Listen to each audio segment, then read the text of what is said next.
বাংলাদেশের শাসন ব্যবস্থা সংসদীয় গণতান্ত্রিক হলেও এখানে গণতন্ত্র চলে নামমাত্র। গণতন্ত্রের নামে অলিখিত এক ধরনের রাজতন্ত্র দীর্ঘকাল যাবৎ কায়েম আছে এবং আমাদের দেশের যে তথাকথিত বড় বড় দলগুলা তাদের ভিতরেও গণতান্ত্রিক চর্চা নেই।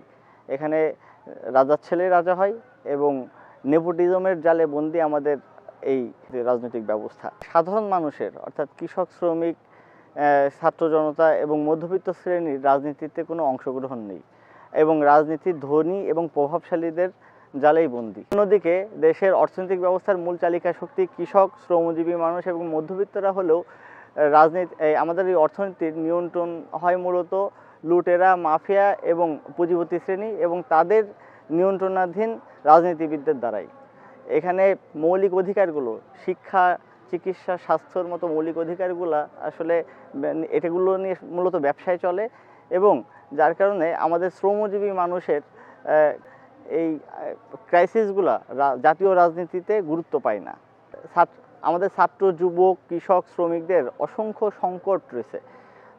এই সংকটগুলো নিরসনের ক্ষেত্রে কার্যত কোনো পদক্ষেপ গত 54 বছরে কোনো রাজনৈতিক দল নিতে পারেনি এবং আমাদের তথাকথিত উন্নয়নের বুলি ছোড়া হয়। উন্নয়ন কিন্তু শুধুমাত্র অবকাঠামোগত উন্নয়ন না, উন্নয়ন মানে জীবনমানের উন্নয়নটাই সবচেয়ে বড় উন্নয়ন। আমাদের জাতীয় উন্নয়ন বাজেটের ব্যয় সাধারণত